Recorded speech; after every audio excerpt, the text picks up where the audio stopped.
Welcome to Buckeyes Tomorrow Morning for Wednesday, July 26th. I'm your host, Tom Orr. The Notre Dame game is in 38 days, the game against Michigan in 122 days.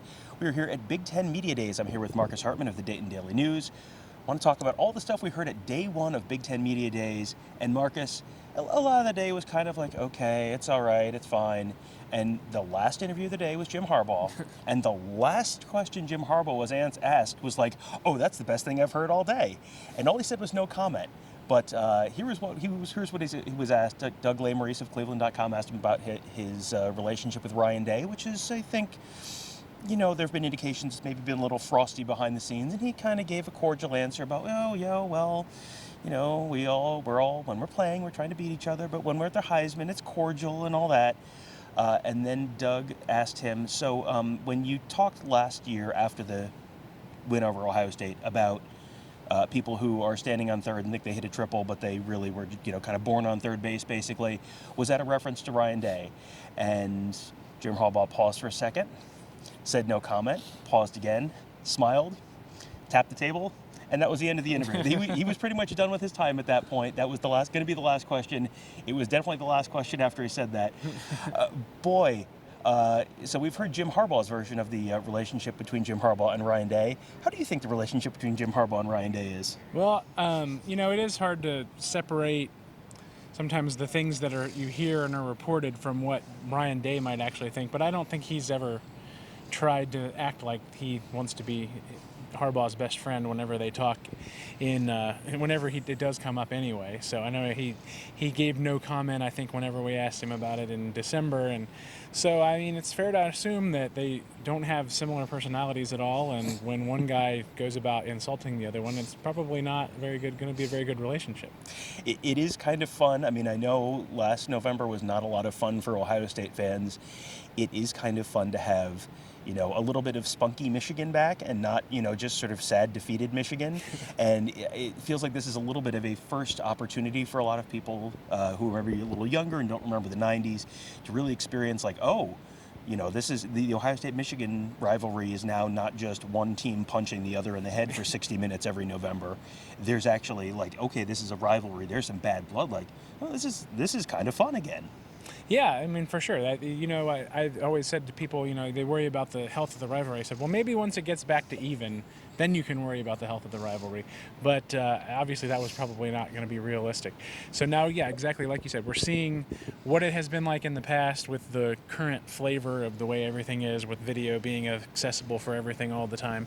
And, it'll be very interesting to see how things play out for the next few months between now and then and December. There's a lot of the talk was that Michigan has, they cracked the code last year in terms of they're actually doing the thing Ohio State had been doing for 20 years, and that's paying more attention to Michigan than the other teams on the schedule. And then the wildly outrageous and innovative idea of working out more and harder. Once they figured out that they could do that, apparently it paid off. So we'll see, if following that formula again this offseason, which they say they have, what kind of results that will bear for this season leading up to November. Yeah, we've heard about Ohio State talking about what they call the team up north period during practices, where they're doing stuff, with X number of days going till the Michigan game. They do that many reps of a certain activity or something specifically designed to prepare them for the Michigan game. Michigan sounds like they're taking more of an active approach like that now, and were last year. And, this year, it's interesting. They talked about their goals for this year, because Michigan on Tuesday, it was half of the league on Tuesday. Michigan was kind of the headliner on Tuesday. Ohio State will be here on Wednesday. So we'll have the Ohio State side of this whole thing on Wednesday, along with Penn State and some other teams. But, the Michigan side of things, they talked about their goals for 2022. And their goals for 2022 were essentially do all the stuff we did in 2021, but also beat Michigan State.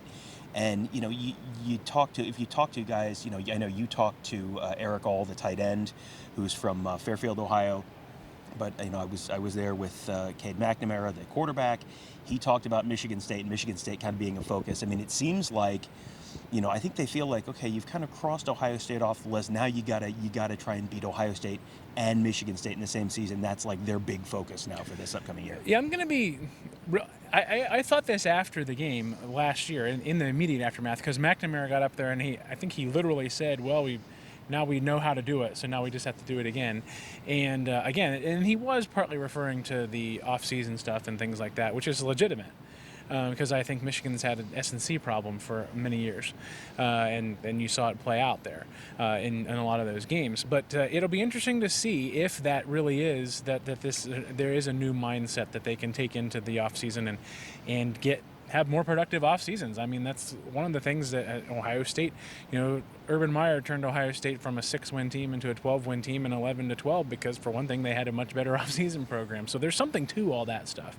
And then there's a lot of other things that go into it. But it's hilarious because I've been coming to these things since 2006, and I distinctly remember asking, Chad Henne and Lloyd Carr and other guys, if they needed to take Ohio State more seriously, like Ohio State was taking them, and they all scoffed at the idea because they said, oh, well, we also have rivalries with Michigan State and Notre Dame and blah, blah, blah. And again, it took 15 years, and they finally decided, oh, maybe we should try that, and then it actually worked. So, you have to wonder, you get down to it, Ohio State still has a better roster. They've still been recruiting better, but now they've seen their own blood in this game. So what will Ohio State's reaction be? We don't know. But you do have to wonder if it is a jumping off point for Michigan. I know their recruiting class hasn't been anything to write home about, but it's also not uncommon for you don't get immediate dividends from a good season in recruiting. It's generally, and of course things are different now, but in the past, a lot of times it was the year after you would start to see the benefit. Ohio State, famously, their 2003 recruiting class was kind of disappointing. The 15 class was not, if I recall correctly. But it'd be interesting to see. Obviously, today was all about Michigan, like you said. They're the headliner, and that inevitably became a lot of the things that we're talking about. And tomorrow will be about Ohio State, so it'll be interesting to see what kind of nuggets we can get from a reaction standpoint from some of the Ohio State players who will be here. Yeah, I'll be interested to hear. I think we always hear they always talk about how Michigan's a focus and beating Michigan's a focus, and Michigan's, they think about and they talk about beating Michigan every day. It's going to be interesting to see, is that conversation a little bit different this year with the fact that now they didn't beat Michigan. And not only did they not beat Michigan last year, this is kind of a weird situation because they didn't play in 2020. So now you've got anyone who is a first, second, or third-year player on this team has never been a part of an Ohio State team that's beaten Michigan. Now, that took a global pandemic and the first canceled game in 100 years and all that stuff for that to happen, but it happened. Yeah. So, as strange as it is, C.J. Stroud is coming into his third year. Jackson Smith-Njigba is coming into his third year. They've never beaten Michigan before. So that's going to be really interesting to see how that pans out. Something else that I thought was kind of interesting, you're never going to get a completely straight answer on, conference realignment. Kevin Warren talked on at the beginning of the day about conference realignment, and if you ask Kevin Warren, so what do you think about, who do you think you're going to go after next? Like, he's not going to say, well, here's the shopping list: Notre Dame and Oregon and Washington and Kansas or whatever. He's not going to run down that list for you. But he was pretty forthright about the fact that, we're still thinking about it. There's a way to answer that question that is, we're very happy with where we are, and never say never. It was much more just like, we're kind of continuing to look, and it's got to be the right fit. But he was pretty open about the fact that, yes, they are still very much open for business on the expansion front. Yeah, my number one takeaway from him is he has literally zero interest in the status quo. So he doesn't care at all what the conference affiliations have been. He talked about growing up on the West Coast, and he's a West Coast guy. So, I think obviously that they are just interested in building whatever they think is the most positive future thing that they can put together, whatever that looks like, for better or for worse, depending on your point of view. And I think based on the things that have been reported, it sounds fairly solid that it sort of is up to Notre Dame, because as long as they want to stay independent, and it kind of looks like they'll be able to stay independent if they want to for the foreseeable future, then there's not a lot of other moves that make a whole lot of sense unless people in the ACC get real jumpy, which I know I've read a couple of national writers who talked about how the SEC kind of has to play it straight. They destroying the ACC may be a bad thing for the SEC. Depends how badly they don't want Notre Dame in the Big Ten. Maybe that's overstated. Maybe if Notre Dame's in the Big Ten, there's not in the grand scheme of things, it is what it is from an SEC standpoint. But it's kind of interesting just to look at how those things kind of play out. And then again, if maybe some of those Western teams could fit together with the Big 12, which has some stability, but it has a much lower ceiling, but at least it's got a decently high floor as well with some of the new programs they have. And that would be another conference that's pretty much already nationwide. It wouldn't be exactly the same big, huge brands that you've got in the Big 10 and the SEC, but you've got some big cities, you're in Ohio and Florida and Texas, and then if you added California, that would be kind of interesting to wait to see how that would shake out, especially as you assume things are going to continue to change with NIL and recruiting and transfers and stuff like that. It'll be easier for talent to move around, and some of these places may have an advantage that they haven't had in the past with some of those different elements. So that was my main takeaway. Again, was Warren. He did say last year, I went back and read all the stories last year because I was going to refer to something about how his speech last year got completely panned, and I wanted to make sure I wasn't forgetting exactly what happened in that speech. And he did say last year they were always evaluating and always open to something if something would come up, which he again said today. And he said they weren't going to expand just to expand, which is kind of interesting. I don't think this was a shot at Jim Delaney, but I think most people often feel like that's kind of what Maryland and Rutgers were. Mm-hmm. And obviously they wanted those markets, but they wanted those markets by any means necessary, apparently. And so if you believe them, and I think you probably should believe them, that that's something that would be good to hear, I guess. Expansion for the sake of expansion is not a good idea.